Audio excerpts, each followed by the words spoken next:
Hey, and let's see, not Instagram. We're going to go with YouTube. Hey, everybody, this is Kat. I'm Kat of KatFurrow.com. That's Kat with a K. And we're going to put together a whimsical girl in a flower field. I'm working on things with the website, and I'm working on a new show coming up and doing an inventory. And in my inventory process, I came across some of my cards and some old watercolor classes and things like that that I was doing, I think, a year ago and 2 years ago. And I still a lot of them, my whimsical girls and my cards. And I thought it would be fun to put one of them in a flower field.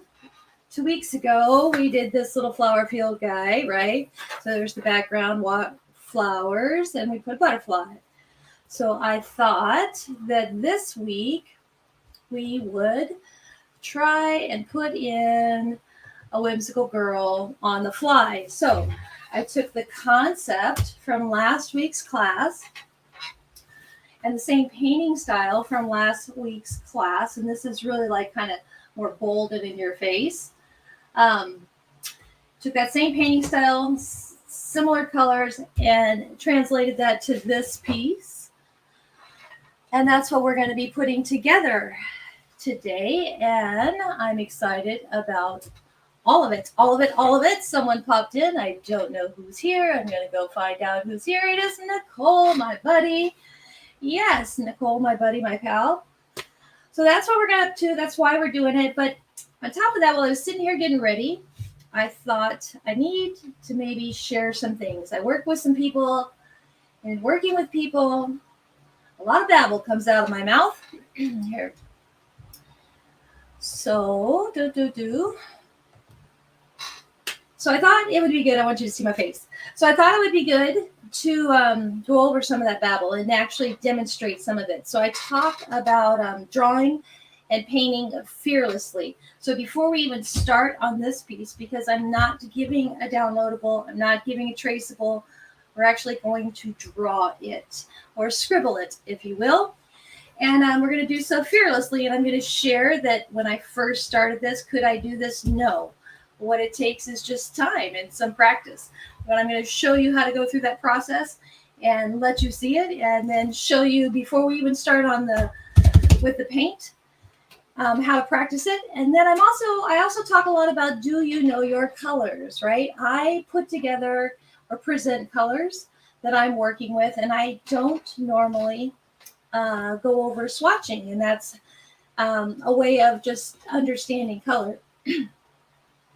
But I talk a lot about color, so I wanted to actually show a swatch, so you can get the concept, the idea, and then maybe you do that on your own. And I am thinking about doing a class for it, so we'll see. If you're interested in a swatch class, please put it in the comments. Please join the mailing list. Please give me some feedback on any class, actually, and I'm glad to try and accommodate. And with that, I'm gonna switch back to this camera. So we need to draw a whimsical girl, and I have a scratch piece of paper, okay? And I have a pencil. That's what I'm going to start with real fast. This is not for the show. I just want to show you literally that I'm going to scribble. And this scribble, like my nails, oh my gosh, I do them myself. Can you tell? Woo-hoo. Anyway, this scribble is going to translate later with a pastel pencil, and we're going to make that into a girl. And the reason we'll do it with a pastel pencil is the purple pastel can blend with the colors and makes a prettier color than gray graphite. So really we have three major parts. We have the head. See how that is? Well, there's a head, and it doesn't even matter, right? We can make it a box, whatever, but I'm just going to make it kind of a circle oval. And then I have another kind of like, the torso area right here. See how fancy that is? Holy smokes. And then, or you can think of a snowman, except I'm on the West Coast, and where I am, it doesn't snow. So here's kind of some circles down here. You can call them eggs, whatever. Kind of gets a little smaller, a little medium, kind of a little larger. And you can make those as big or as small as you'd like. And then last, we need like some legs to come down here. And I just put a line. And I usually make them close to the size of these two combined. Now, the thing is, don't overthink it. because we can always elongate this. Okay, we can always make this longer. We can always make that shorter when we first start. Okay, so right here, let's just come in the center and kind of own a shape, right? So I'm just coming in the center and owning more of a shape.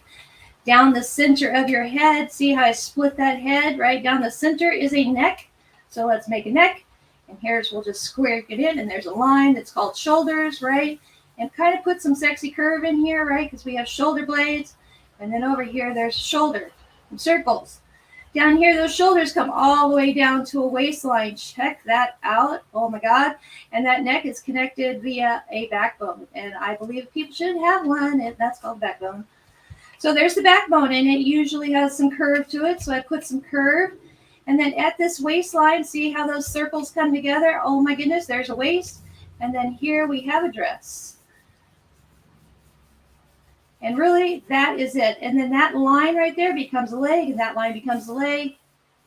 And we can just about call her done almost. And then she has an arm that's coming down here. Here's another scribble. And there's a scribble.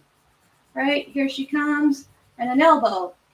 And that's really as simple as it is to make a simple version of a girl without a traceable, without anything. Right? There you have it. And now we're going to do that over here with purple, and it's going to be magic. You're going to be blown away. But before we do, check that out. Right? So again, this is piece paper. It's out of my mixed media page. I pulled it out. It would normally be in this art journal. I consider these art journals. Right? And what I did is I took a blob of paint. Here, I'll do it. Different color. Real fast, I took a blob of paint. There's a blob. No color, just a color that I'm using. I'm going to use orange in this. I'm going to use the unbleached titanium, and I am going to use some white. So I put those there, and you want a clean brush. And for this, where did I put my two brushes? Make them clean because you want the color to be as true as possible. I'll bring in the orange first and just smear that around. There's no real rhyme, no reason to it other than I kind of just want it smeary. Smeary's proper term. Then a cleaner brush. I'm going to touch that white. Right? And I'm not allowing those two to touch yet. I'm not allowing them to get to know each other. So I'm keeping them separate. I want to clean that white off my paintbrush. Do the same thing over here with the unbleached titanium, yippee-ki-yay, and all the things, right? There's a square. Whoops. Clean off that paintbrush. Now let's bring these two guys together. Now I can see the relationship. When you marry that orange with this unbleached titanium and they get to make whatever it is they're making, look at that color that it makes. And you can see how it goes from a lighter, it's a gradation, right? From the lighter side to this darker side. And I'm going to clean that color out, do the same thing with the white. And I can see the difference in that color, right? So now I know what to expect when they come together and make friends. Now then, so that's simple. That's just two relationships. That's the white and the orange, and that's the unbleached titanium and the orange. Now what happens if they all come together and have a party? So there's that little orange again. Let's grab some white. I like to have fun. Can you tell? Woohoo! And there's some unbleached titanium, and you should join me in class because it's really kind of mindfully fun like this. At least I think so. Other people, it may not be your cup of tea. So here's my orange. Now I don't care if this orange touches here or not, right? And I don't really care, but I'm going to clean that out. I do want to kind of have a little, right? Now I want to gently bring those together.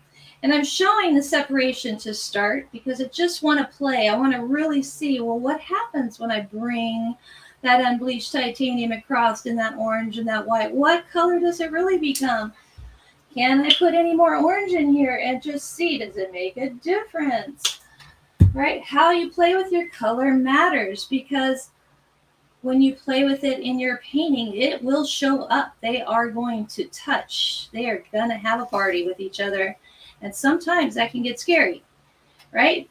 So that is my version of swatching on the fly really fast, right? I wouldn't normally have all this puddle. And then what I would do is come over here with my Sharpie. I would write the name. This is we're using the Liquitex, and I would write the orange, I would write the white, and I would write the unbleached titanium. That would be my study of that particular color. And that's just one color. Eventually, I would do that with all the colors on my palette, and then I would bring them together individually, like the orange and the yellow, the magenta, yellow, and orange, which we're going to do here in the real time. So if you're interested in having that kind of class, please shoot me a comment, and I will make that happen. Alrighty. Okay, so let me shush with that. This is what we're going to put together. Awesome. So for her, I talked about a pastel pencil. That is a violet. This is a violet, I should say. And this is purple. So if I'm starting with the purple, any color that I mix with this is going to be darker in shade. I need to know that, right? If I start with this violet, it's lighter. My color is going to be lighter in shade. I need to know that, so I have a clear expectation of what I'm going to produce. With my example, I use the purple pastel. That's what I'm going to stick with. Whatever pastel you start with, create with, will change the color scheme of what your final presentation is. Okay, I'm going to turn my page here in a sec. I'm going to show you my brushes. I listed the brushes. I'm going to use a detail. Most of that background is going to be with this fat, ugly, chunky monkey brush. And then I'm going to pull in a flat and some rounds. And I don't care about brushes the way that a lot of people care about brushes, right? What I want to tell you or challenge you with is you can literally create this with any rounds, any flats. If you are concerned about really getting in there, a decent detail brush, right? And this one's beat up, so I want to be able to bring it to a point so I can get a clean line and get some tight dot spaces. But other than that, any shape really will work. I'm not calling out and presenting a lot of detail to these flowers that really requires precision from a specific brush, is why I'm saying that. And I do that on purpose just so it doesn't hold people up and so people don't have to spend a lot of money on their tools if they choose not to. Anything else about this piece? No. Okay, why are we doing it on paper? I'm doing it on paper. I lost somebody. There was 2 people, now there's 1.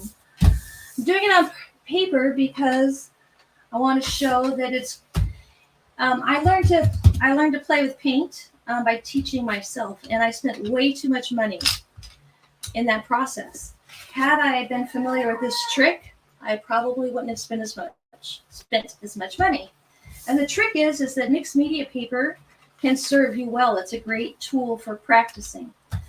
So I'm going to use this as a practice and a demonstration, and I'm sorry about my neighbor's dog. I'm going to use this as the demonstration. You can do the same thing on a canvas that we're presenting here. On paper, it dries faster, so you may need to go slower on canvas. On my phone, my device, I have my reference photo here. So that's where I'm going with all this. Alrighty. So with the first piece, the piece we did last week, we kind of had some circle-ish marks. So I'm just going to show the circle-ish marks, right? There's really not much to this. And that's just the strokes of where our brush is going to go. I am off-center going to put this girl's head right about here, right there with that circle I had. Right? Here's the circle. Here's another circle. And here's another circle. What I'm making sure is that she's not all the way to the top, because if I wanted to frame this, I need an edge.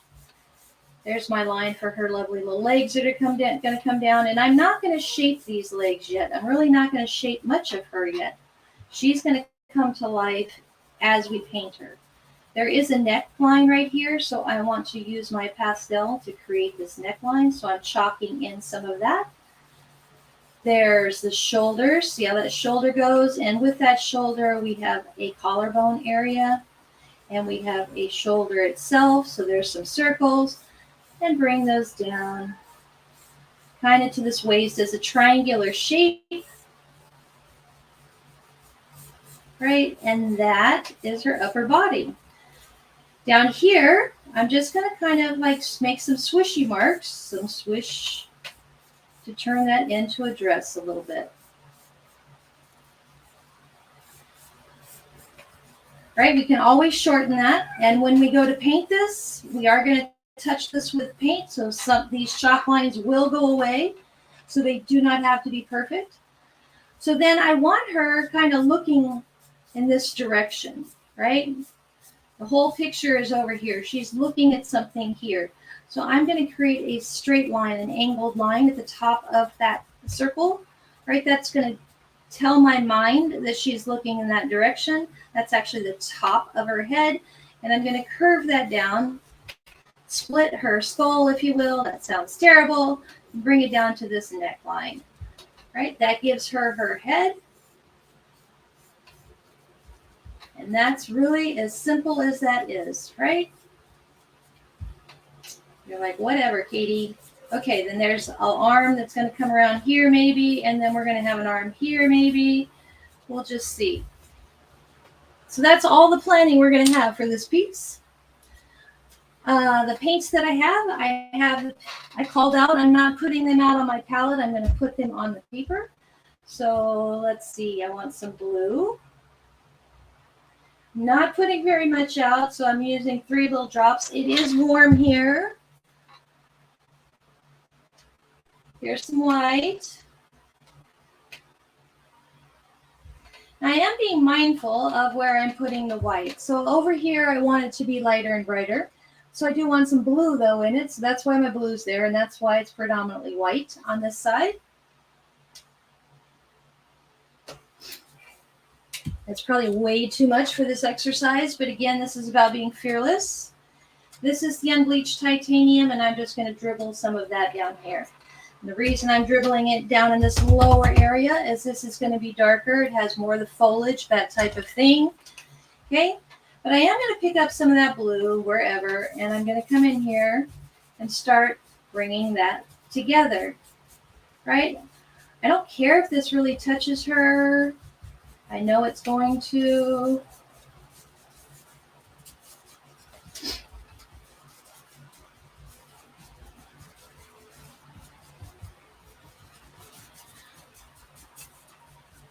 This is a big fat brush. I am going to pull like we did before. I have a paper towel. So see how I'm going around her shape that I created? I do have a paper towel, so if I need to, I will pull some of this paint off of my paper with the paper towel, right? If I need to slim some of that mark, I can. See how that worked? It just trimmed her out a little bit. I haven't even got down here to this unbleached titanium.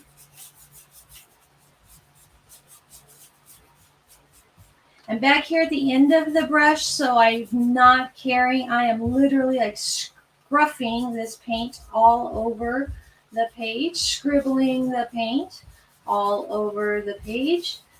You know, now that this unbleached titanium is going to come up, and remember those curvy lines that we made? Well, here they come, right? Now we are also seeing that when that blue comes together with some of this unbleached titanium, whoops, off with her legs, it makes a greenish hue, which is good to note to self, right? Because that works well for the ground cover and the foliage and all the things. And Nicole, I think I see Nicole that's still out there with me. If you have questions, feel free to ask. You kind of have my undivided attention. I'm paying attention to you. If you need me to redo something, put it in the comments and I will work it out for you. So I have not added any more. I'm not afraid to bring this blue in here now, right? That helps kind of give some depth to down here, some different color. This will be our grass-like area. Mind you, we did not use any water. So please don't put your brushes in the water without instruction, right? Because water on paper, water matters regardless, but when we're practicing this style, water really matters.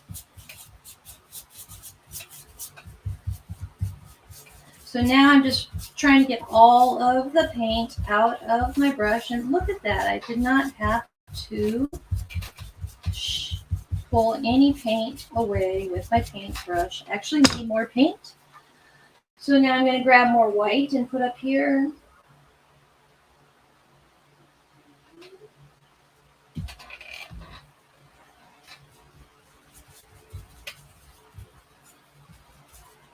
I'm going to bring some down here just because I want the page covered. And two, remember that curve motion, right? We're trying to do some curvy lines right here to give the indication of landscape.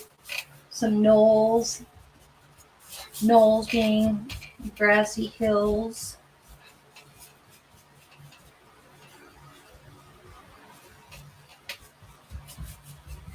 I'm going to continue with this process until I'm happy with the background.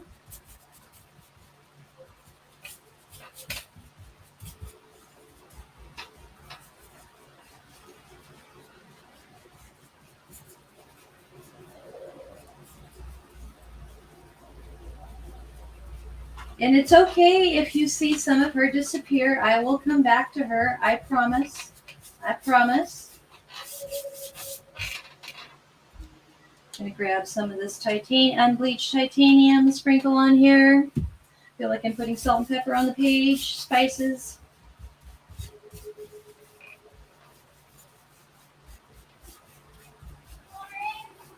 So it is a left to right, side to side type motion. I am creating the idea of some landscape hills, varying the color, which means varying the texture, not using any water.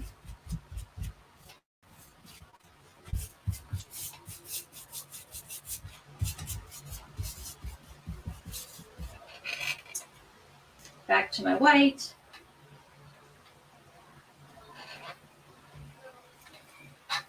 You can, if you'd like, pull some innate color out if you need to.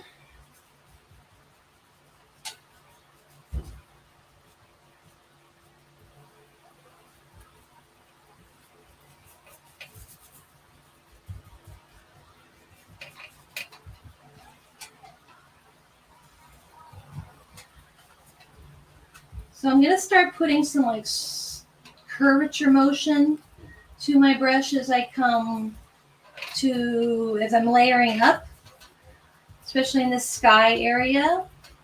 It will lend well later towards the idea of maybe some clouds.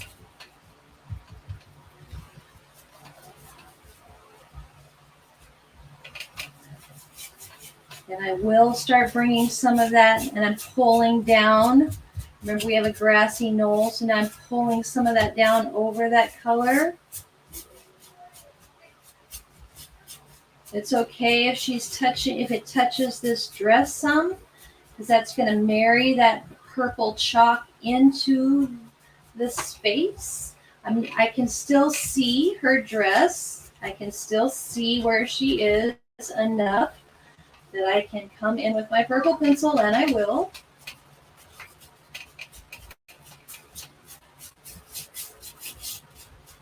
I'm going to bring some of this down here, down to the base.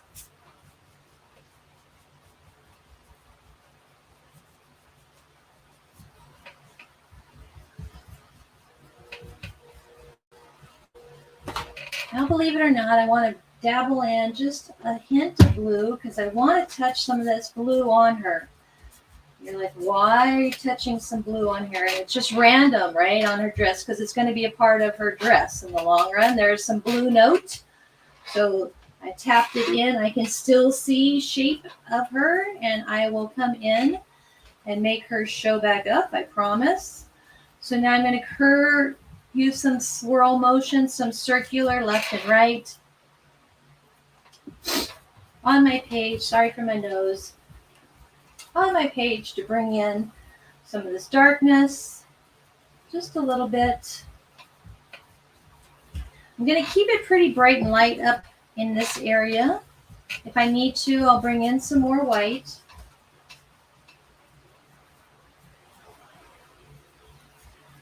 Because we're on paper, I can get away with this, the amount of paint drying so fast.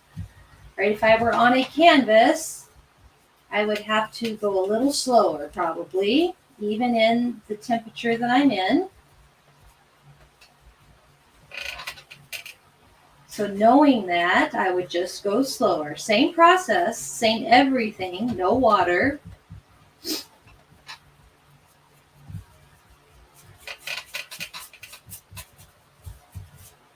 And I'm going to grab some more white.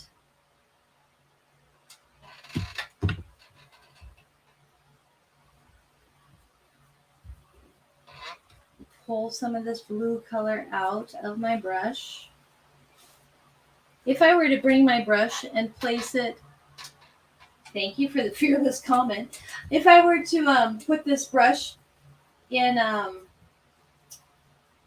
water and then bring it back to this page, it would pull the paint. It would take the paint off the page. That's one. Two, it deteriorates the paper. So it makes the paper more susceptible to tear and other uglies. And I'm going to grab a little titanium, unbleached, bring that in over here.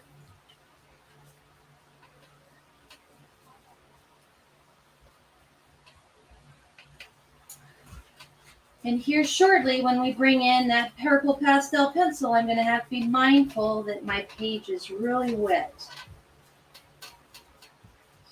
So I'm just moving some of that unbleached titanium into this background.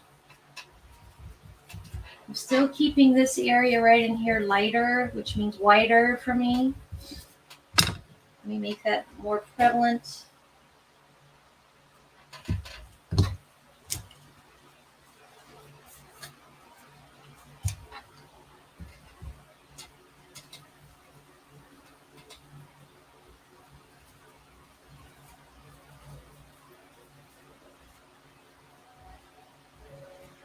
So with that, my large round brush, I can set it here and I can just give some little curve motion left to right. And that gives the idea of clouds. Because we've layered in different colors, and I tap in back here, it gives the idea of like different layers and clouds even. It gives them a cloud-esque appearance. I'm going to take that same concept from this paint over here, tap it in over here.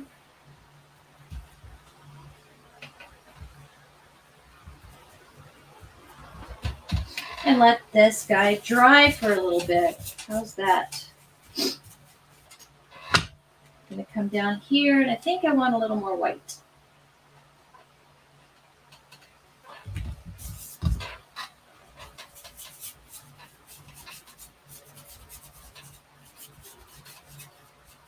So here I'm capturing some different, like I'm leaving some darker areas to give the idea of rolling hills, rolling grass again.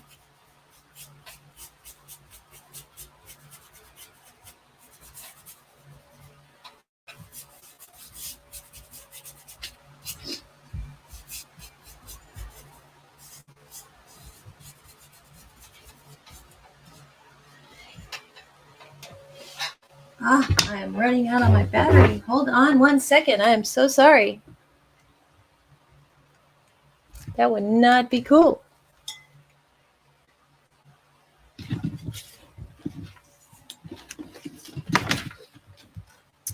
When your trusted assistant is yourself, you cannot holler at anybody but yourself for not plugging something in.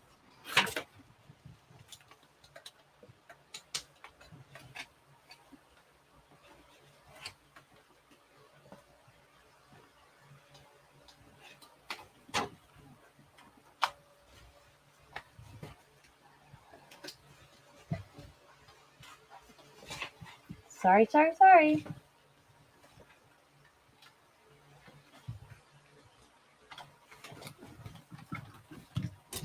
Yay. Yay. Sorry. Sorry, sorry.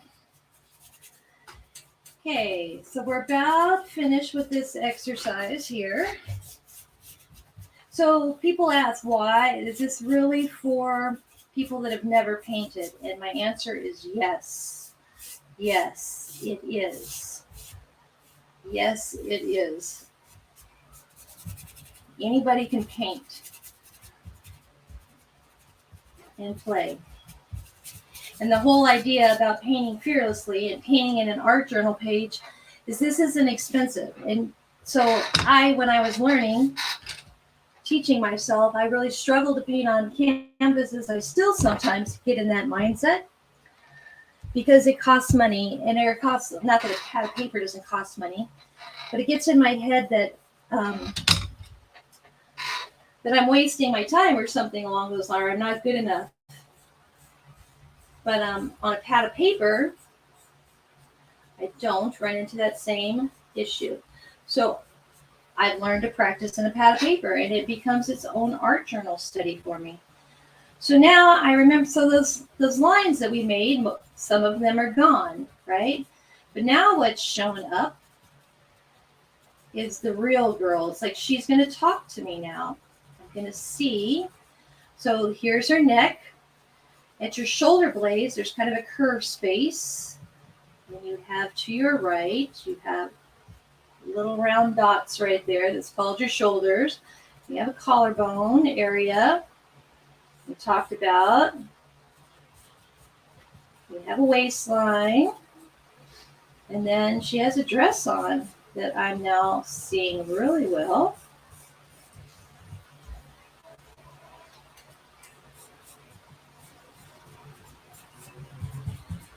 And let's see where her arms are going to be. This one's going to come down, I think.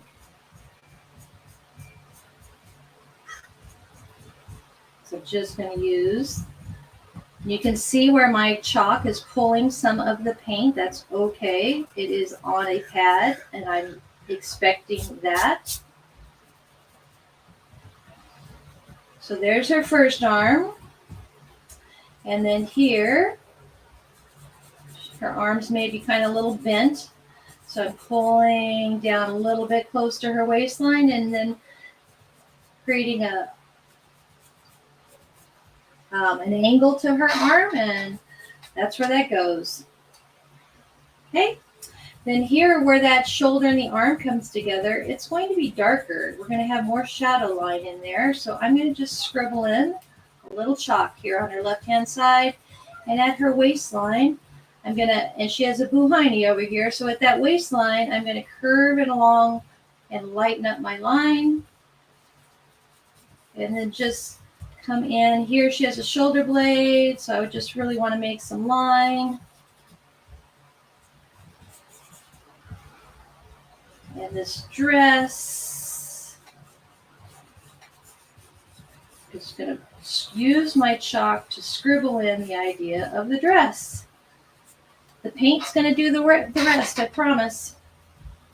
So then we have some legs that were down here. So remember we talked about her backbone. We're down the center of her torso, where her legs will come together. So for now, I'm just going to make it simple and put two legs here. So that's two lines of purple. If in the one that I created yesterday for this example, as I was painting, the legs I don't know, I rolled with a mistake. So I shifted the shape of the legs. So for this, I'm really going to try and make just straight legs for us. So I'm making this first leg on the right-hand side back a little bit longer. And the one on the left-hand side, I'm showing it a little more closer to the top. And that just gives the idea of how she's planted. And this hip line is coming from the left side to my right side. That'll just help. But there she is in her glory. And then we'll have some swirly up here. It's going to be her hair. And that's how we're going to paint her in. Okay. Sorry. With that, I'm going to grab some more white. Put some white in here.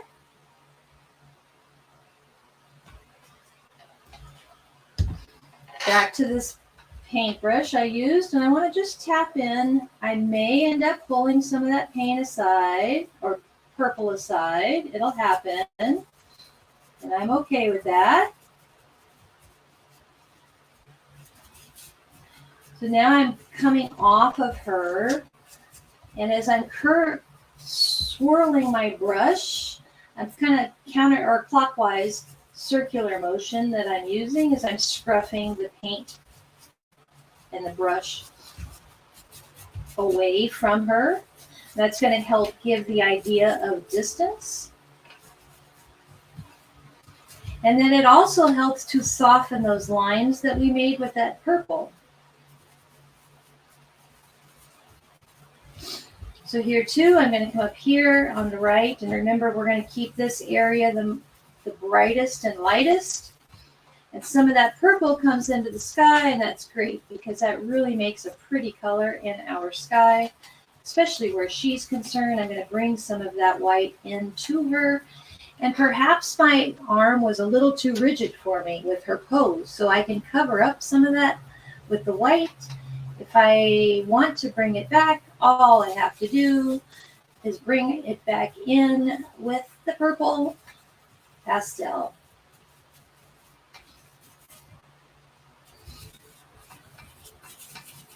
So in this case, I'm still using counter or clockwise motion, swirling, and I'm swirling to my right.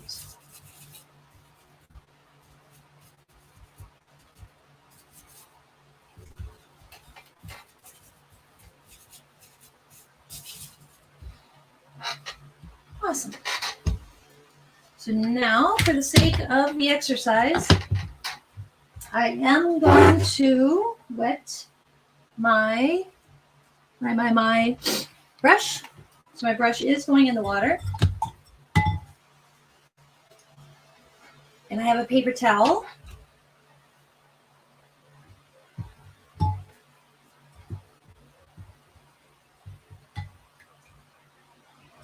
Can I show the mistake in the other one as far as the legs? You want that shape of the leg? Is that what you're asking for, Nicole?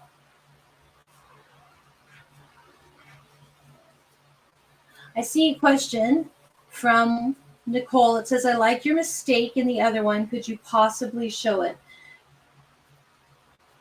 You mean her leg motion? Is that what you're asking? You would have to answer me because I can't see you.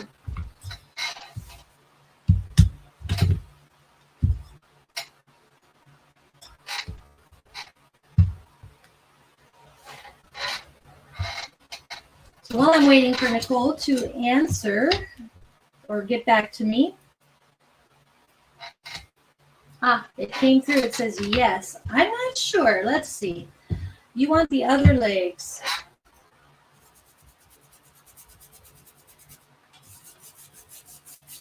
So I've been asked to recreate my legs. So see what I'm doing? So that purple pastel is an awesome thing.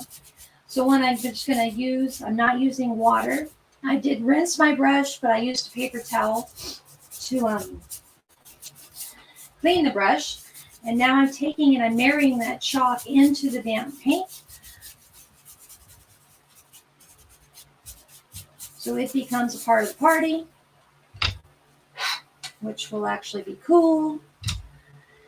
And while I'm waiting on that, Nicole, to ask you to answer that question, which I will try, and if I jack it up, well, I'll jack it up, but I'm going to try. But in the short term, I want us to lay out, I'm going to lay out here a little bit of the cadmium yellow.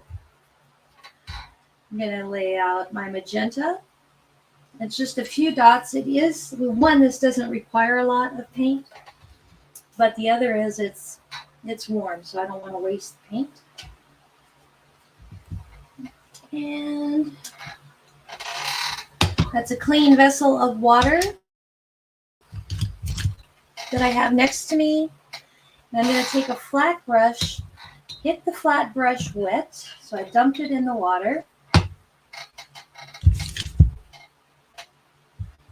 Now I want to pick up some yellow on the corner of my brush. And like we did, I want to flick some of this yellow around. I really don't want to introduce a lot of water, though, if possible.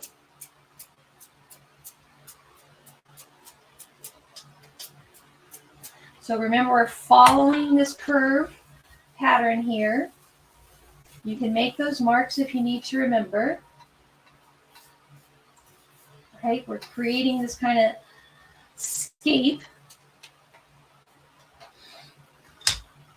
Going to pull the moisture and that paint out of the brush. I'm just going to come over here and tap in some of that yellow.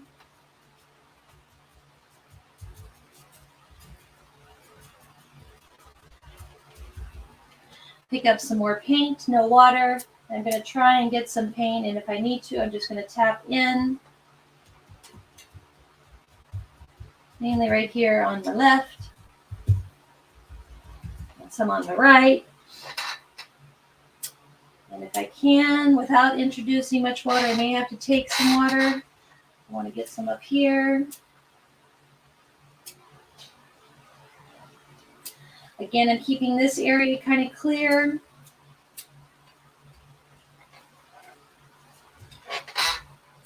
And then I'm just going to tap.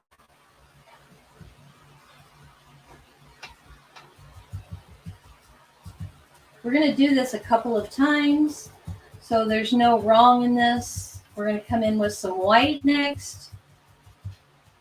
We're going to go, what? What? So next, I'm putting some white out here on my palette.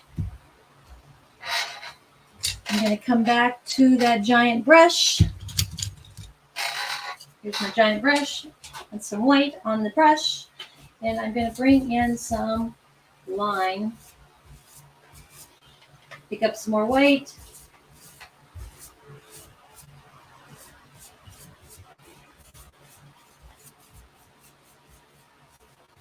I think we did this in the other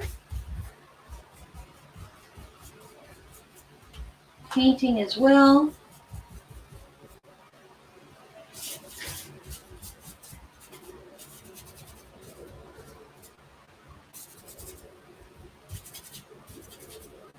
A little scruffing.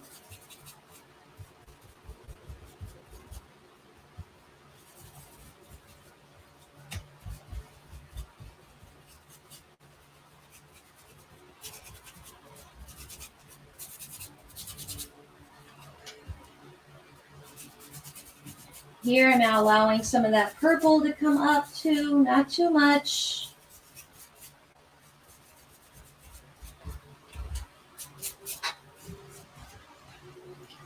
Now grab some more white. Oops, that's glaze, wrong thing, don't grab the glaze.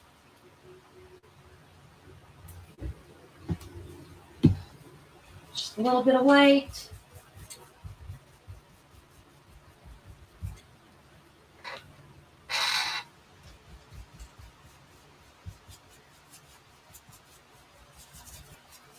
So I'm going to bring some of the other motion, the side to side motion in. That's just to soften some of that strong, heavy line that I put in. But I do want to try and maintain some of the line, if that makes any kind of sense.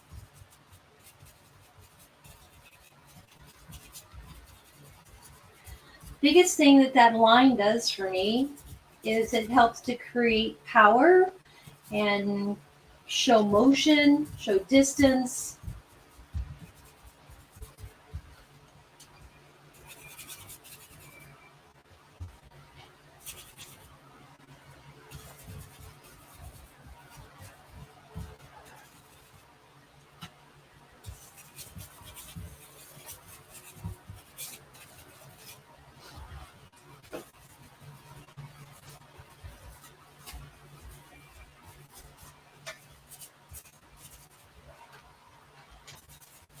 That purple, what's really cool is people learn is what colors purple. Like if you do the swatching and you do swatching with the purple and the yellows and everything, it'll make a really pretty color. And we're going to see that too later. Okay, that's enough of that one.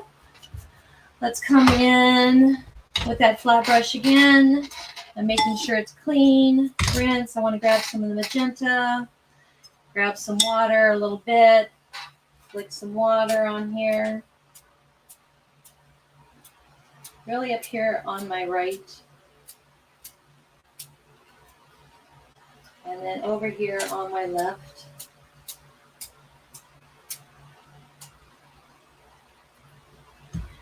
And you see a lot of floral in this.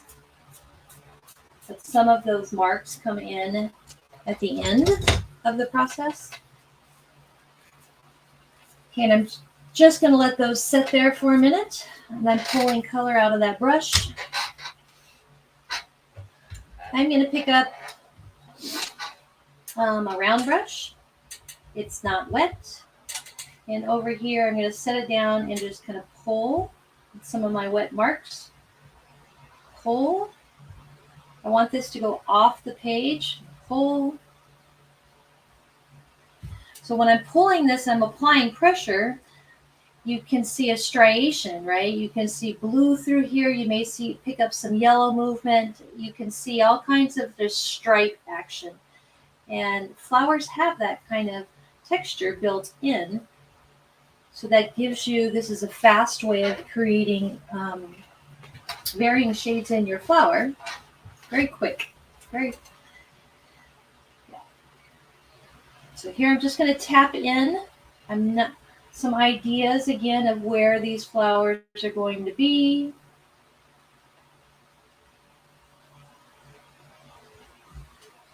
I really just want this one big one. The rest of them is going to be just ideas. I do want to present something larger over here to give myself some balance.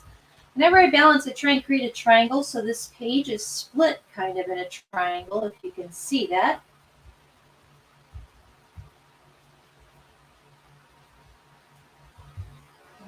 Let's see, we'll have one here.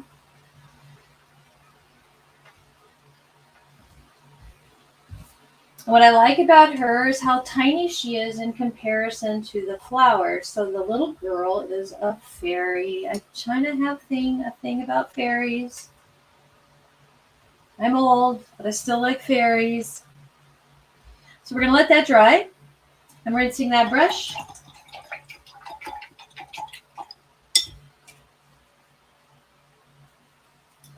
While that's drying, I pulled the water out of that brush and I'm now picking up some yellow, and I want to come over here and tap in some yellow, maybe tap in some yellow, and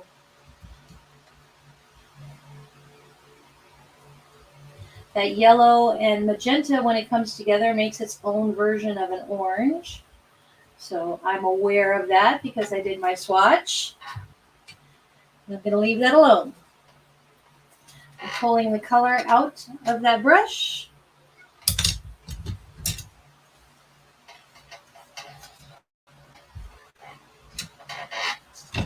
I have some glaze. So I'm going to grab a little glaze and a little white and come in with the glaze and the white. And kind of just barely touch some of those colors and bring that into the background a little bit.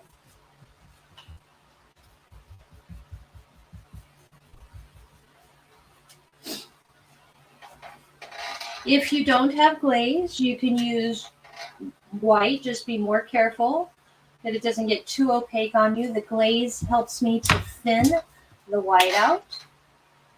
It helps to thin the paint, I should say.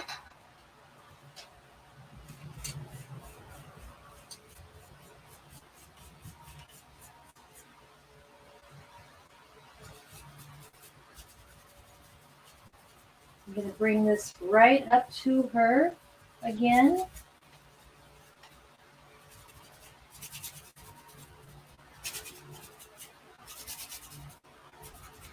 And if it touches some of that pink and you see some of that pink striation happening, that's fine. Really, that creates a lot of movement. You can vary your brush to have some up and down mark as well.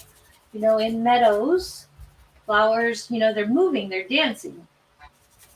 So that really gives the idea of a sunny, bright day, maybe. So that's what's happening with that. In all of this, I'm glazing in with a little bit of glaze and a little bit of white.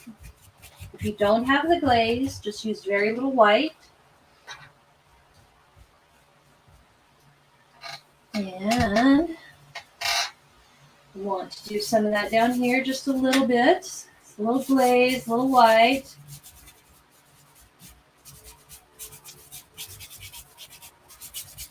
Now I'm going to break out a little turquoise or aqua.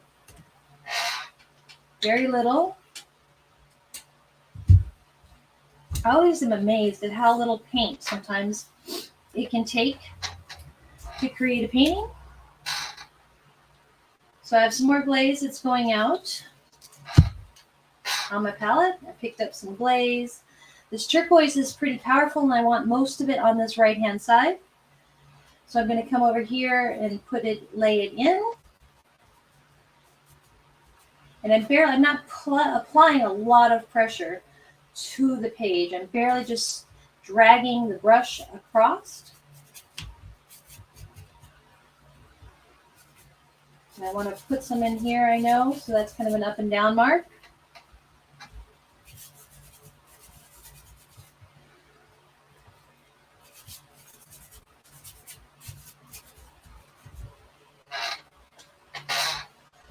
You want some over here.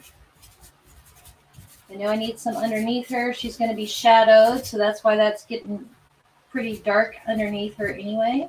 Yes, Nicole, I remember your comment. I'm thinking on it in my head. Try and give you what you want.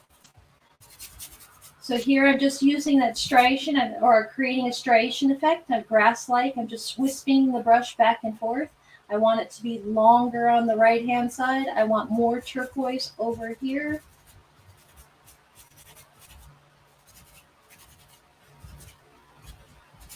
So one, it gives me the idea of grass, but it also gives me, it lends well to the background color for the sky. Do need some up in here, so I'll bring some of that color over here, but not too much. Down here, probably have too little, so I grab some white. I'm just playing with my color.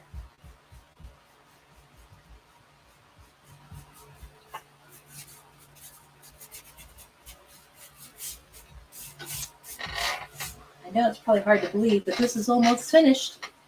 Okay, so I'm going to rinse that brush. It's hot, that's why I'm rinsing it. I'm going to make sure that I pull the color out of my brush.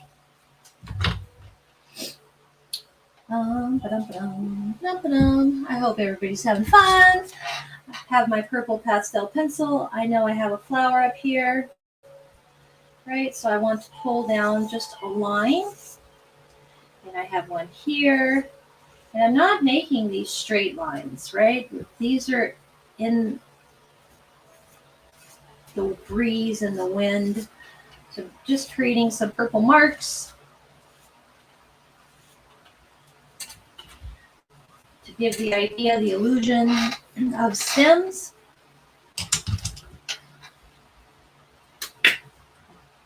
Placing some purple out on my palette, just a little tiny bit. And I have my, excuse me for my voice, I have the, excuse me, the detail brush. And at the base of any flower is its darkest point. So I'm going to tap in some of this purple here at the base to identify the bottom of the flower. And I can actually square it off. I see how I made a half moon underneath it. That'll square that off, kind of. Bring it together. That tells my mind that's their bottom. Add a little, rinse that brush just a little bit. And where that pile of paint was, and my damp brush, I'm going to pull it down my chalk line.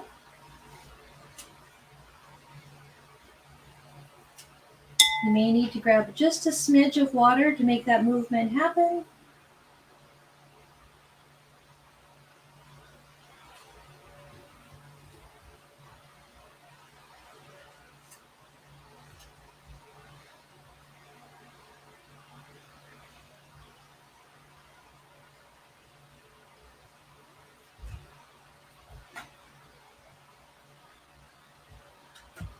And this one is a little too chunky for me. My line, I'm going to rinse that brush, set it aside. And I have a flat brush. And mine is a really bulky flat brush. If you have a smaller, it might work better. But you can come down the edge of a line and scruff your flat brush side to side down that line. And it will help, one, remove paint, but it can help bring that paint into the actual flower. It thins that line if you catch it fast enough. I use purple first in almost any stem because it acts as an undertone for me, a shadow.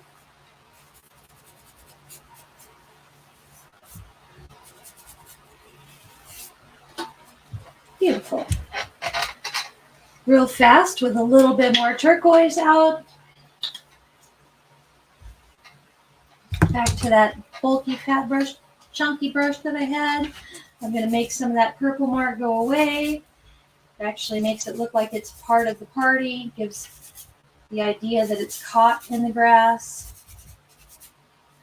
It's not forced.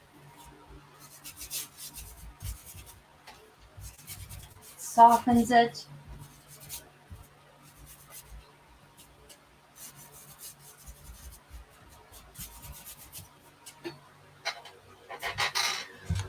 Rinse that brush.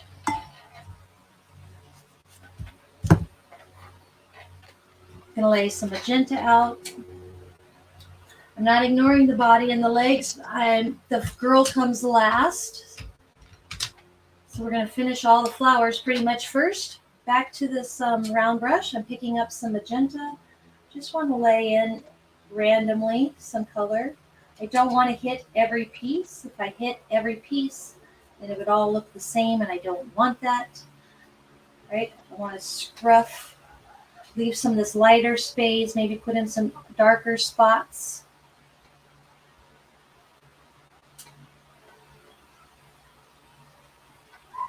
Just a little bit over here.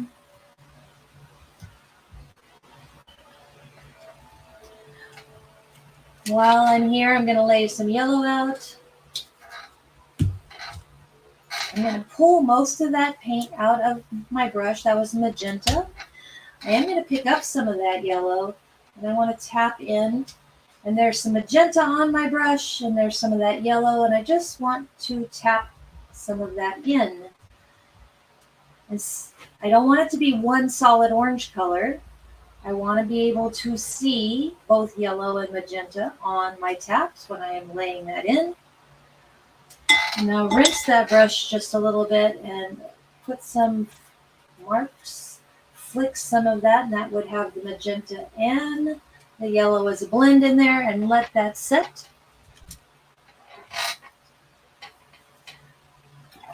Rinse the brush, make sure it's relatively clean.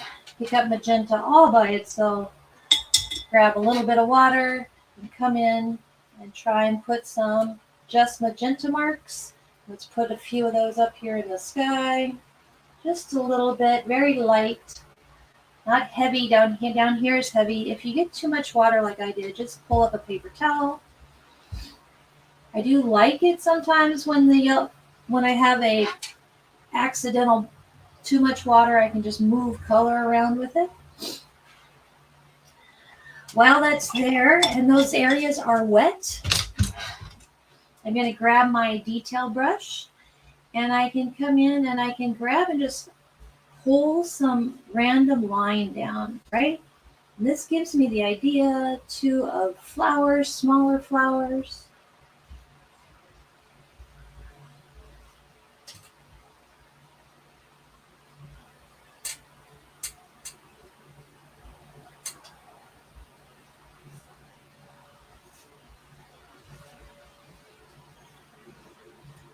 You don't have to have a lot to get the idea across. The mind will fill in the gaps. Mind is a glorious tool. Never underestimate your mind. I need some more pink, I think, so I just picked up some pink on my own and I'm going to tap it in. Sometimes I cheat. Tap some in. Grab a little water.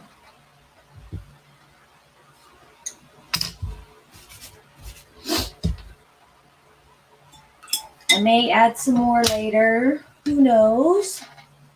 But she's already looking pretty cool. I think so.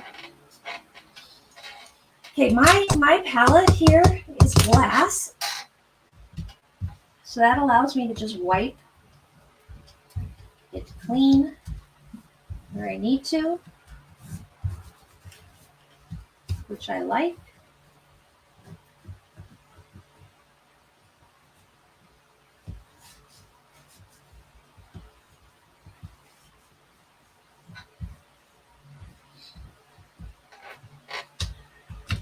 Let's come back over here to the girl.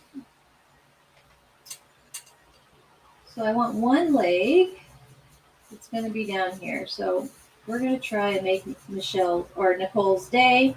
So we have one leg that's right there. And we're going to turn this one.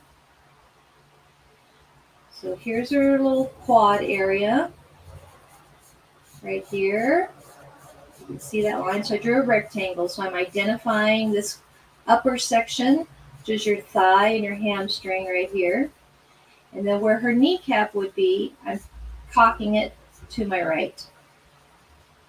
And then I'll make a little ball circle and pull down. That's going to be her foot kicked in the air. And then I can pull those two together. This extra color that I have there, let's see, my friend, one, we always have shadow, but two, that already gives the idea of her in motion a little bit more clearly. I like counting, can you tell? Let me grab some white. So with my white, I'm going to come in and make hopefully your day.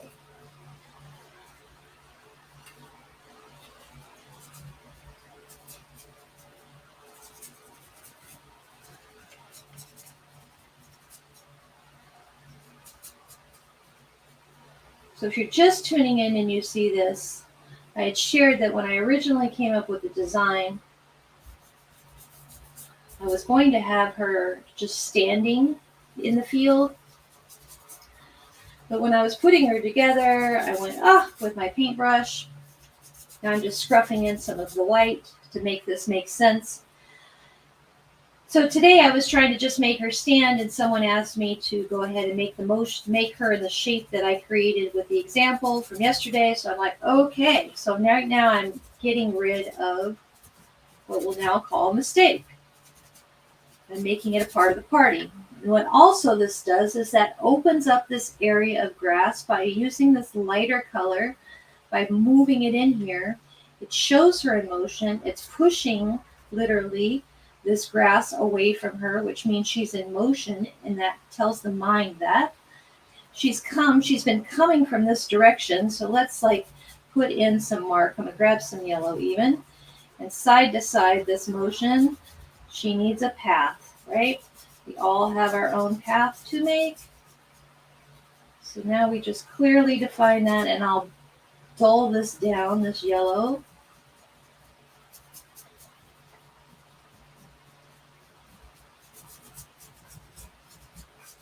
So I'm literally just scruffing, and I'm literally what I consider, I call it scribbling with my paintbrush. Okay? All right. I hope that made your day, Miss Nicole. I'm grabbing some magenta. And with where I just put a little tiny bit on the brush, and I want to come in here at these edges, right? And then I want to scruff that towards her some, right? That pulls the color that we have out here together.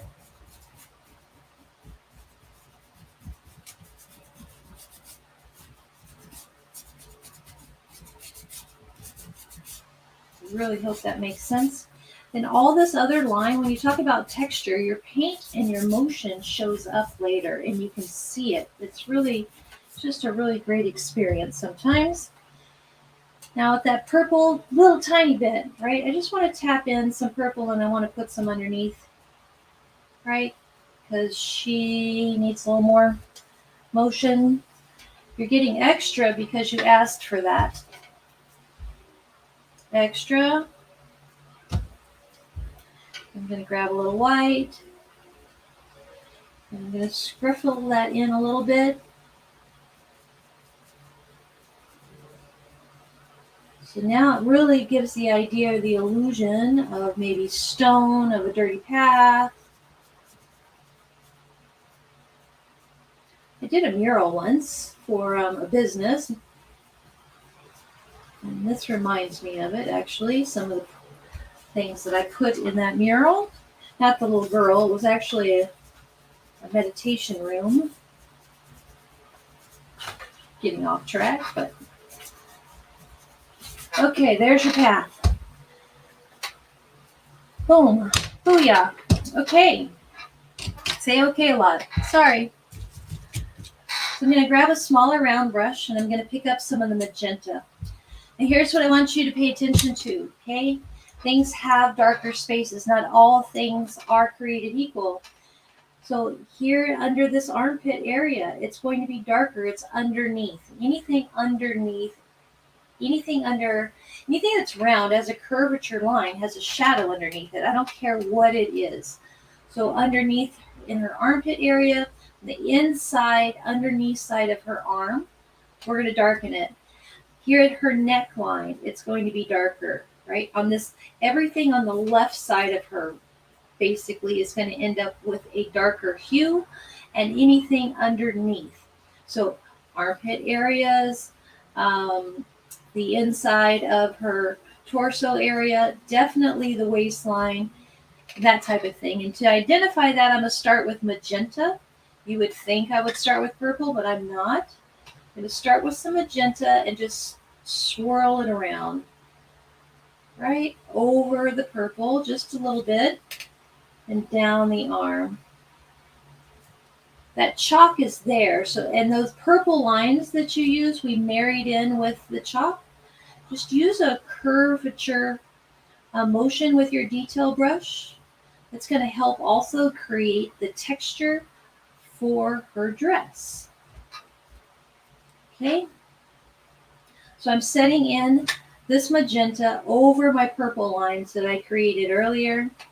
Those purple lines were the areas that I considered to have curve needing shadow. So here at the nape of her neck, down the backbone a little bit, underneath the shoulder blade a little bit.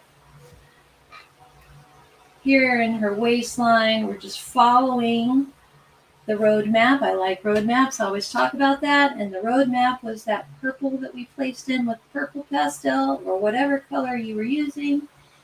And I'm using this curve, and this way I'm using a counterclockwise motion. I'm following this curved line to create the idea of a dress. The reason I'm using all this curvature line is to create texture, which will give the idea of texture material on her dress. I'll say it over and over. I'm not covering up all that blue. That blue gets married in and now will become part of the dress.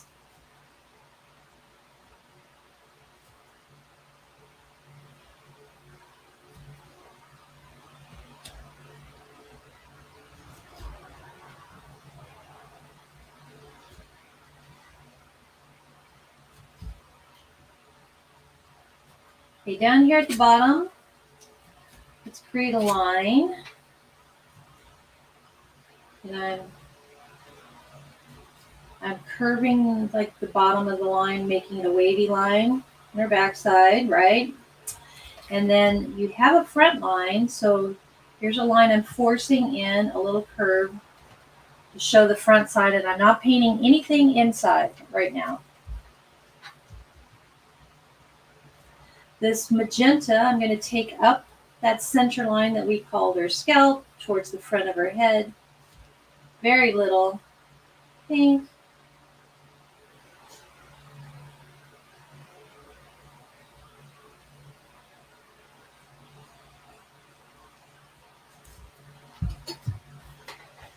Same magenta, I'm going to come out here and make some swirls. Remember how she had hair? I know this really seems like crazy to do this magenta, but that's what we're doing. Okay? Just some idea. And all this is creating a silhouette-esque. Even though there's color, it's silhouette-esque kind of. Okay. While that's happening, take some magenta here and some of this yellow and bring them together. And it makes a pretty orange color. And here where her arm is, I'm going to take that down her arm. Pick up a little purple this time. Just a little bit. If you're wanting a lighter tone, I'm coming in with the purple first, just to really own the shape.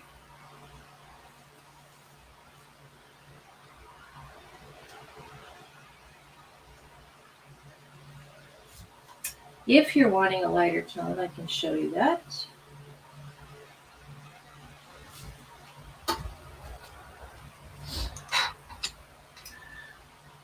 So with the lighter tone, you wouldn't add the purple. I'll do lighter down here. So here's some yellow and magenta. Makes this really rad kind of orange color. I'm going to take it down these lines. And you may see that her leg kind of goes to a little green. That's because green or yellow and purple. Purple has blue in it.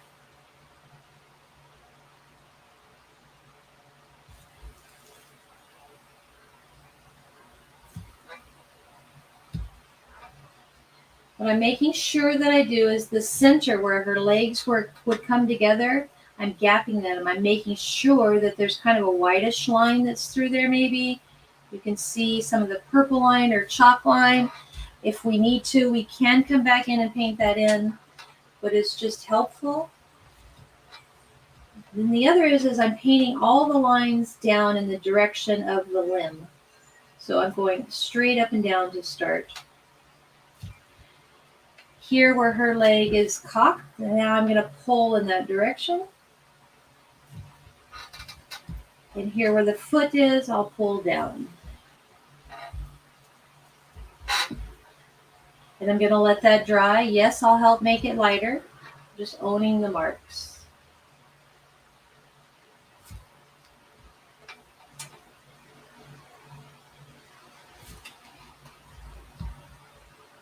And remember, this is an exercise in, what do you call it? Call it an art journal experience, so you can practice on an art journal pad. You're not spending as much money. It's not as intimidating perhaps for some. Now let's grab a little white and bring some of this white over here. See how lighter that gets? If you start out really light, I prefer to start out dark and lighten. So here I can bring it down a little bit. You don't want to do too much. We're not creating realism, we're just creating an idea. I will grab some more magenta, and I'm just going to play with it. When we come in with the dress, it's going to Grab a little more purple. I'm just playing with my tones, but that's how I create the skin tone. If you want it pinker, grab a little magenta. If you want it to have a little more brownish hue with that, then add a little yellow to it. The magenta and the yellow make it orange. If you really want to darken up the brown tone, grab some purple and put in there. And you can just keep playing with that. Lighten it up, add some white. Okay? But I own the shape first with the darker colors. I'm not liking her natural shape right there. I'm not liking that shape of her shoulder. So I need to make that go away. So I'm going to let that dry. Here I've grabbed some lighter color and I'm coming on the right side of her leg, her thigh. And pulling some of that color to the right. And then I'm crossing it over here at the back side of her thigh. That gives it a little more shape. I'm leaving it pretty purple dark here at the knee area because it is in a bend. So it's shadowed there. Here where the dress comes in at the top here too, I'm going to lay in some purple because it's darker in there. There's a shadow that's there.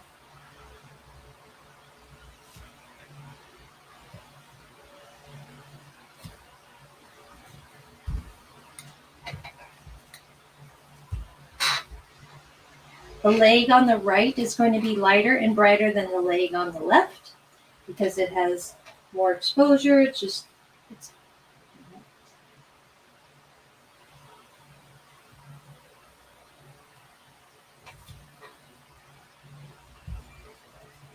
my foot. I make my foot a little pinker. I put a little white on it to make it show up a little more. That's too much white probably, so I'm pulling white off my paintbrush, coming down and pulling up just to give a little highlight.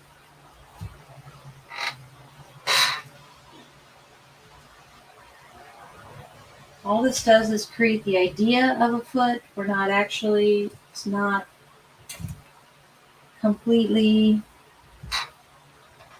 we're not doing realism. So here's a lighter tone that's coming down this back side of the left leg. Still have some of those darker tones that are in there. I'm going to grab a little white and lighten this up a little bit over here and just put a little marks, a couple marks.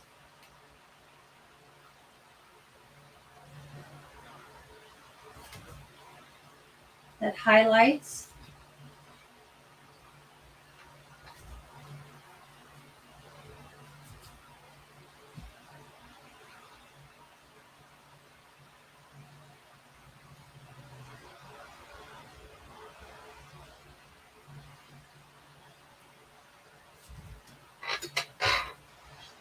So likewise with this arm, the front of the arm is going to be lighter, so it's lighter on the right side of the arm.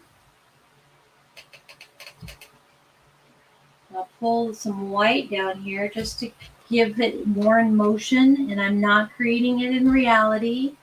Like it's just the idea of it. It's a concept. Here too, I want to bring some of that white down. That's too white.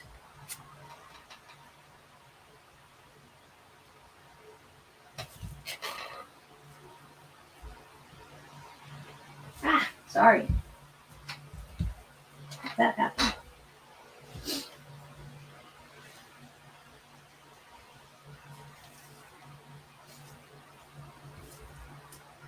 Okay.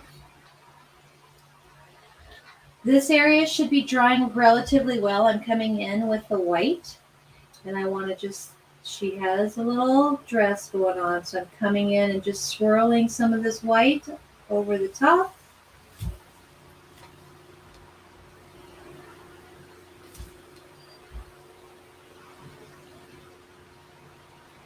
I will allow all the colors to show through.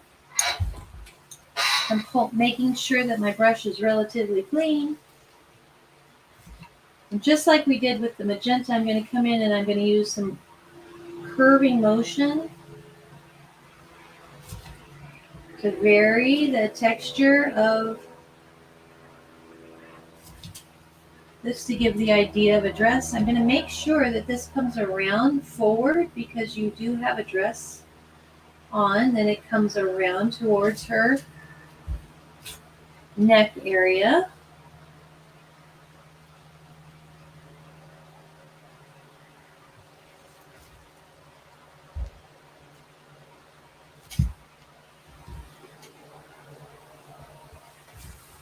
I don't like the shape, so I want to pull. I'm going to come in and reshape this area right here. I don't like that shape. I don't like that shape there, so ignore that for now. And I didn't like the shape of her shoulder. I want to drop the shoulder down some.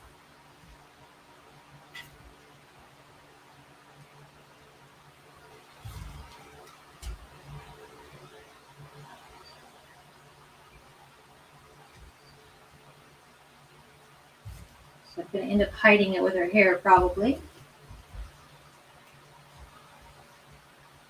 I see your thank you. You're welcome. So back to her dress.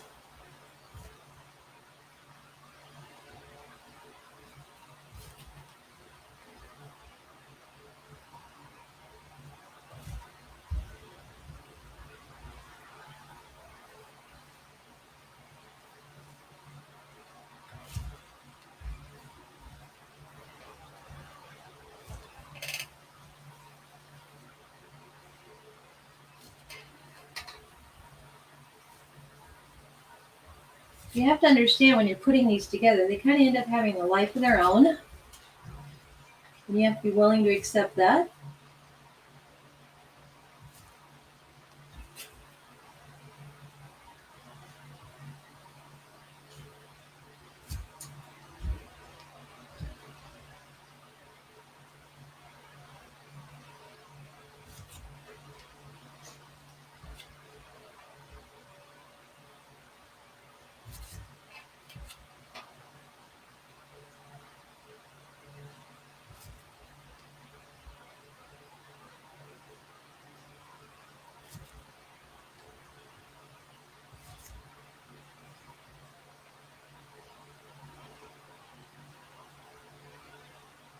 Before I get carried away over here, I want to reshape this area. I didn't like it, so I've been letting that dry. I'm going to come back in with my purple. The purple, Dioxazine purple is opaque, meaning it covers. It's not translucent. And if this is dry, it will allow me to cover and make her shoulders and everything kind of come back in play. So that's what I'm having happen, and I personally want some of that shoulder in play. And where some of the white and the purple come together and it shifts the color, I'm okay with that.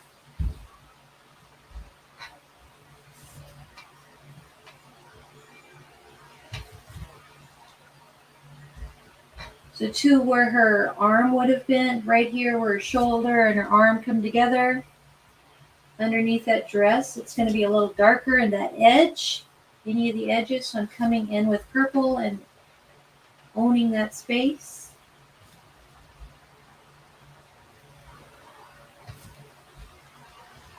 Under her neck and in her hairline here, I'm bringing some of that purple up in here.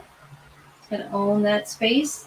The base of your skull, it's kind of concave there. I'm going to bring some of that mark down.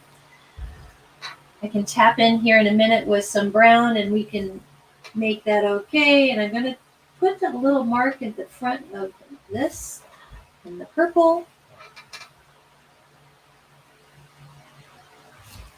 It's going to show me where the beginning of her hairline, just the idea of the beginning of her hairline up there maybe.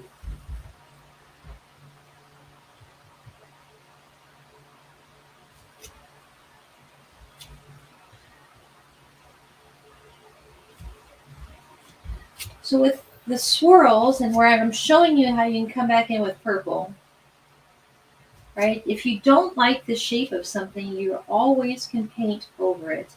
So I'm adding a little more dark texture to mine.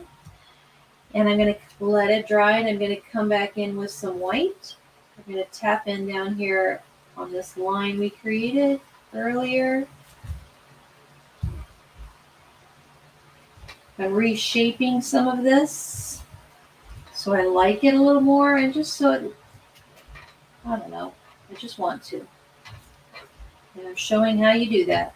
If I were using metallics or pearl or any other colors, really, I would do the same thing, same process. This really helps to give shape. The center of your back, the small of your back, is always dark. It's a curved space, so I'm putting some darkness in there. Here at your little waistline. I'm going to let that dry. Probably putting more detail in that one than I did in the example. I'm going to let that dry. And grabbing a little yellow.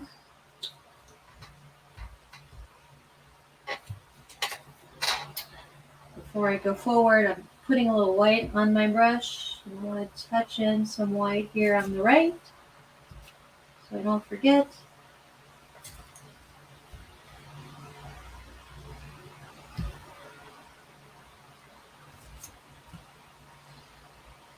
And wherever her kneecap would be, I'm going to come in here with a little white.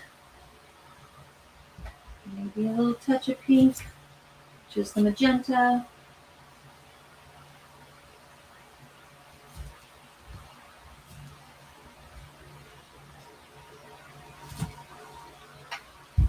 I'll let those marks dry for a bit. So with that yellow and the magenta over here, makes a fire color. The more yellow you add, the lighter in yellow tone, the more red, the more orange. You can add some white. Now I'm just going to come over and just barely kiss over some of that magenta line that we put in there. And that makes a really pretty mark.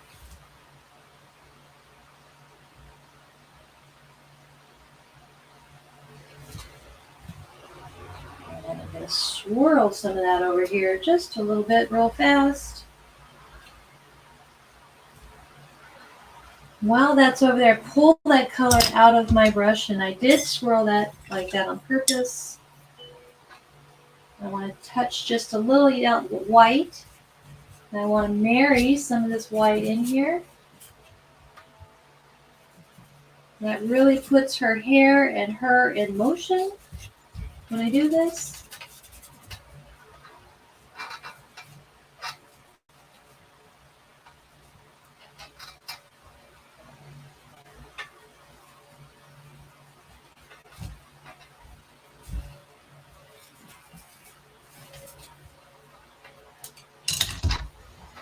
And while I'm at it, I'm going to grab a little tiny bit of that brown and pull some over here. And touch up here at the...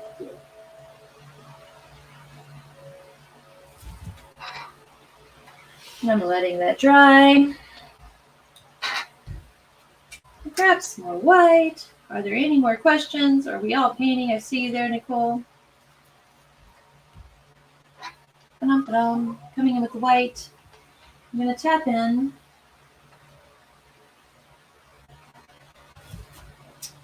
I'm dotting. I'm setting my brush down and picking up. I'm putting a heavy texture. And I'm going over the shoulder up here and then down towards her neck. So I'm bringing that texture up under her hairline and then down towards her face. That takes the dress line that way. And this is larger marks on her left shoulder. As I come to the right shoulder, it's smaller taps. So we're going to let that dry. And then down here, I'm going to come in and just tap in some white.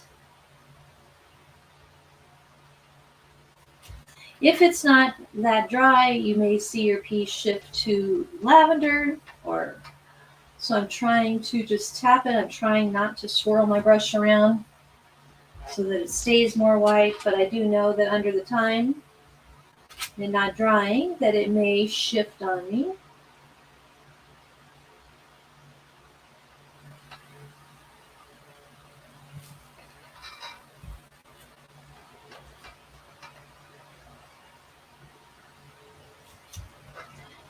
Here I want to make a little swirl. So sometimes little girls' dresses have, what was it, the petticoat or the big giant poofy slip. So I'm going to just tap in some marks, and I'm kind of doing a curved line similar to what we did up here on the large scale. And I'm doing it down here on the lower scale, like from the right to the left in a curved line, rows of small marks to give the idea of, is it acrylic? Is that the word? What's the word that I need underneath a little girl's dress? What word is that I'm looking for? And you can come in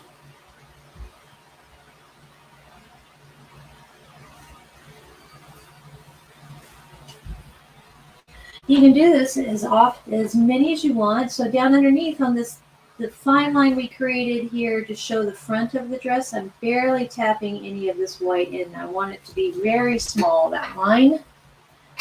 We're almost finished, by the way. Up here at her scalp, I picked up some white with my detail brush. And I'm just going to dot in. That shows her head, front of her head, that gives depth to it. Gives her a little pizzazz. It's either the idea of flowers maybe in her head or a headband. We're going to let that dry. We'll add another color. I think I want to make her legs, I want her legs a little browner. I'm not happy with my color.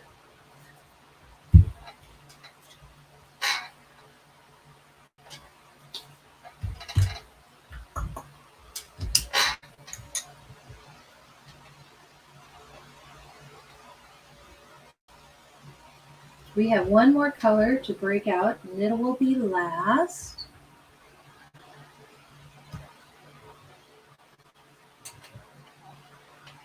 I'm aware that if I don't like this color, I could end up having to redo everything again. So I have a second brush that I'm touching some of this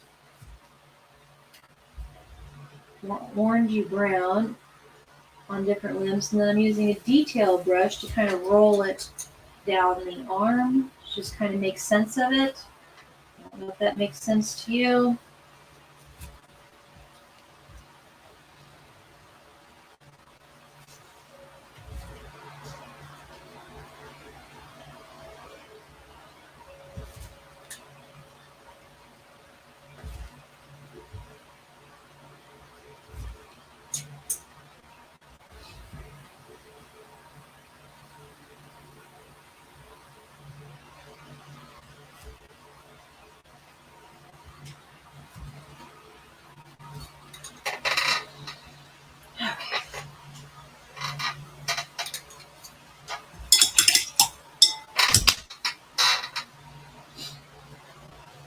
And lastly, I'm dotting in some more purple underneath at the base where this dress and her legs come together. It would be very dark in here. And I want to make sure there's a dark purple line between the two legs. It really pulls them apart some.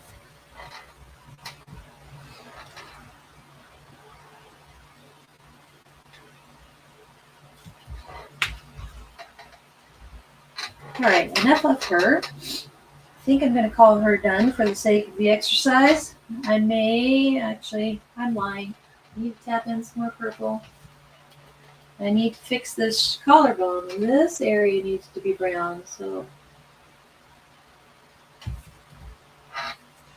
Now she's all brown. I may need a little highlight, so let's put a little highlight, a little white touch.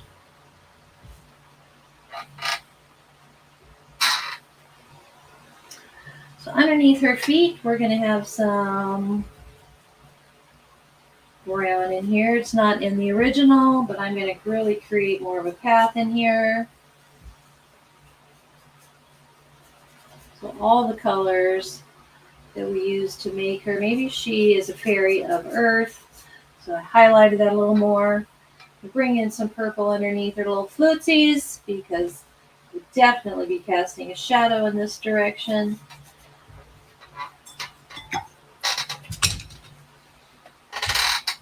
I'm going to let that set for a sec.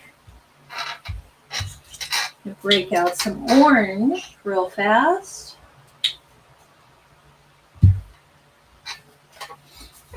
Real fast, real fast. And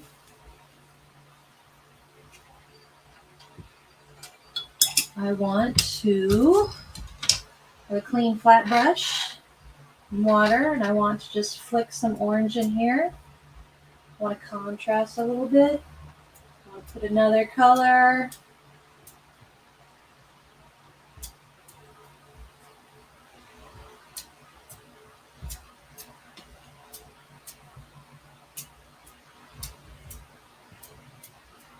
Especially down here at her path.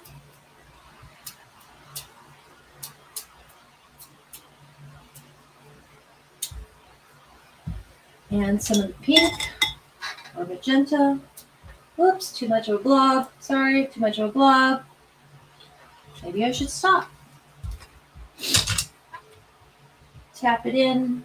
There is no mistakes. There are no mistakes. I'm tapping in some of the magenta just because.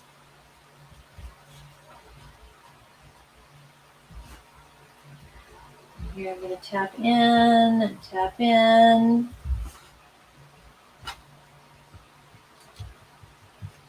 I picked up some yellow and I'm going to tap in and tap in. If it's getting too brown on you, you can stop. I'm grabbing some white.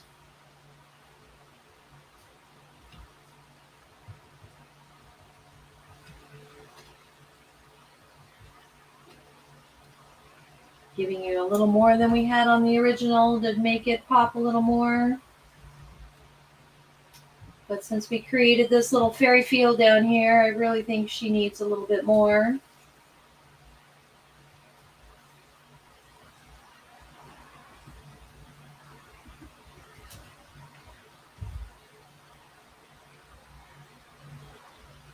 You know, I did a bison piece. I did a piece called Courage, the bison, and I literally have these kind of little flowers in with that bison. Life is better with flowers. It's my motto. This is all white that I'm laying in, and I'm kind of flicking in here as well. I'm going to pick up a little yellow. We are about basically done. I'm just playing with it now. I'm having a little more fun.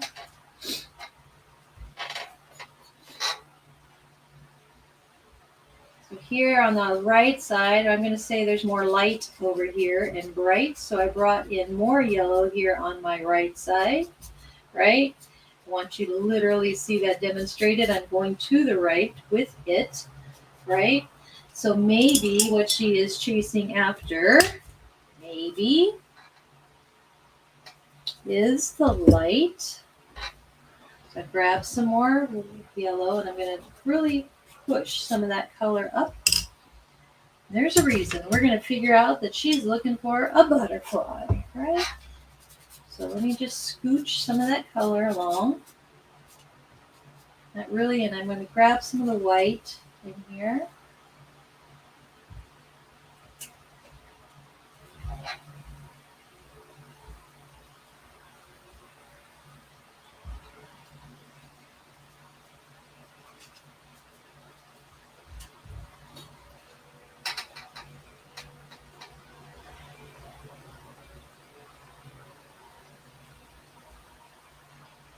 The side on my right, on the left side, is darker, so I just added a little more purple over here.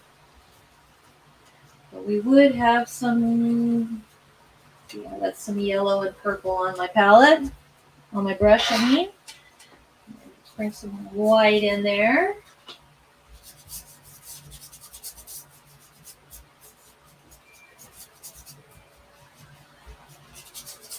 Okay, I'm getting carried away.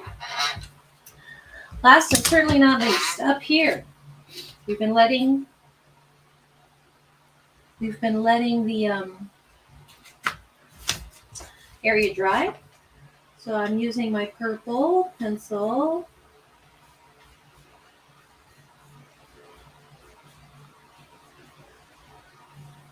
Create kind of a butterfly wing.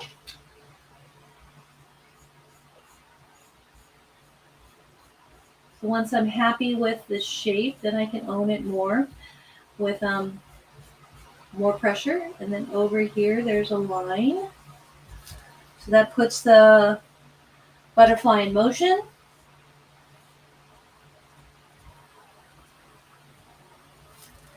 Now I'm just going to fill in the space. If you want more than one, you can just create some little dots in here. Just make sure that some are smaller than the other. You really only want one large one, right? That's the focal point. So back to that orange. Let's grab some orange. In the original, I made it too dark. I don't like how dark it came out, so I'm just going to come in with orange now.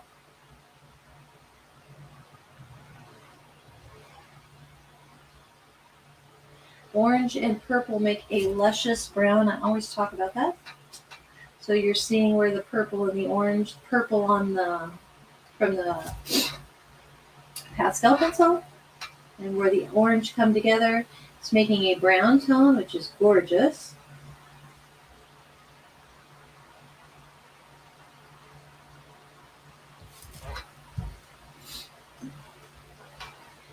Just barely going to touch right here.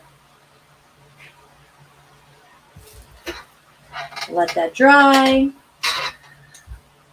Same brush, cleaned up a little bit. This is purple on the end of my brush. I'm going to kind of own underneath this guy with some purple dotting.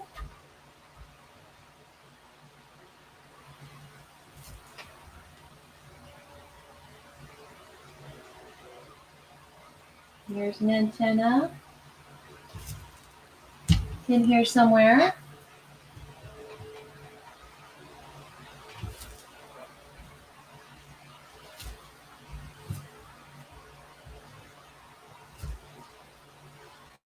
Grab in a little bit of white. Come underneath this little guy and look how he just pops up and it looks like he's on a cloud almost. Kind of cool. And move that color away from him in curling motion or swirling motions, I should say. And these guys over here that you make, just barely paint over them. That'll just give the idea of them. We did that in, oh, that one disappeared, that's okay.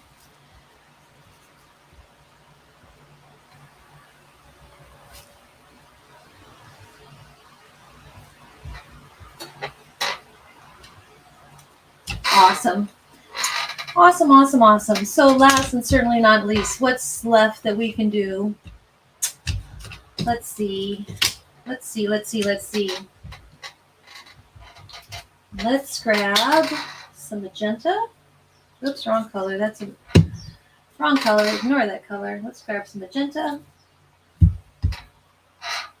And round brush. I'll grab some magenta and some white. Magenta and some white. Makes it pretty pink. And let's do a layer. So here I'm just making a mark here or there. I think this one's going to be actually better than the one that we had on display for the show. Here.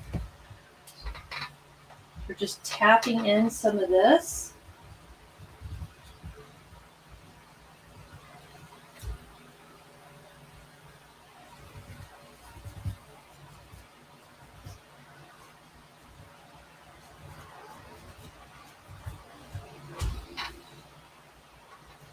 Love, love, love, love it.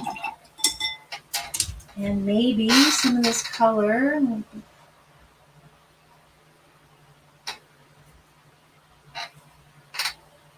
Maybe I can put some down here.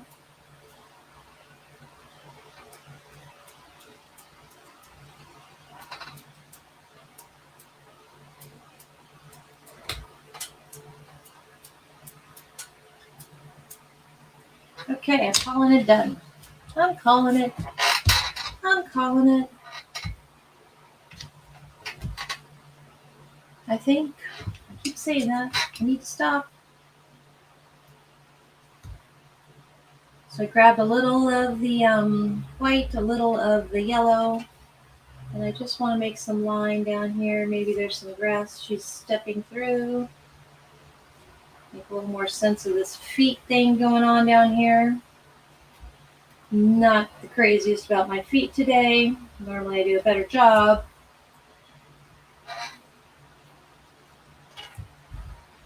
And there we have it. Yay. Yay. Woohoo.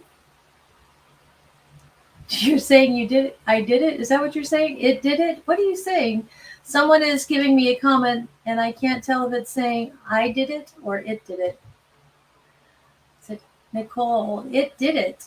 What do you? I don't understand.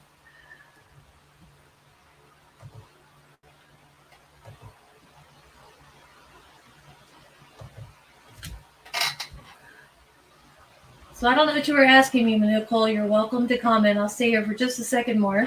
But thanks so much for everybody that played with me and this whimsical little piece for hanging out with me. I appreciate you. And what's great is you just let this dry. Okay, let this dry, leave it out just as it is, let it dry, and it'll be fine. If you find tomorrow that something that you want to put additional color on, you can. If you want to seal it, you can. If you want to use crayons on it, you can. But it's just a building block. It's a great starting point. And let's see. Don't do what I'm doing right now. You may get upset. But I use these, right, as art journal pages, art journal books. So they're a great tool. It's a great resource. And what I am noticing, I'm going to pull back. Hold on one second. I'm so bad. So bad, right? I looked at the camera and I want to grab some yellow and some white.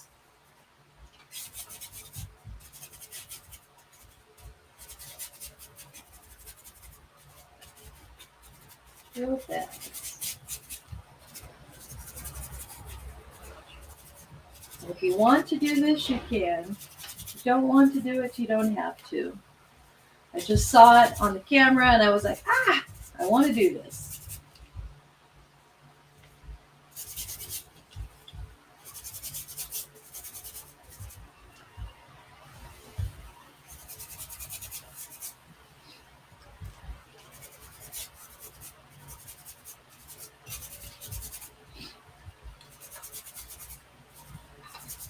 If you do this and you're like, oh, Kat, I wish I hadn't done that, just let it dry and come back, rewind this when you're able to, and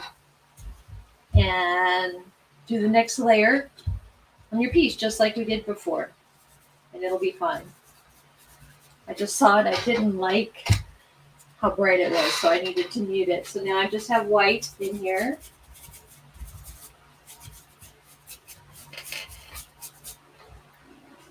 Now I'm happier.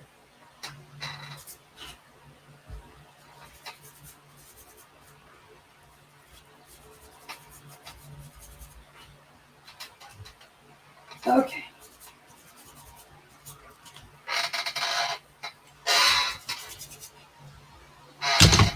Back to the ranch. So, okay, that's my fun for the day. I am Kat. The legs made my day. This was awesome. Well, I look forward. Thank you, Nicole, for that. I look forward to seeing what you put together. Very much so. And I appreciate you. And I look forward to next week. The 17th is right around the corner. And I'm back to school on the 17th. So I will be changing my schedule around. But next week, I know that we're going to do one of these floral type things that are behind me. I'm really looking to grow a class towards this.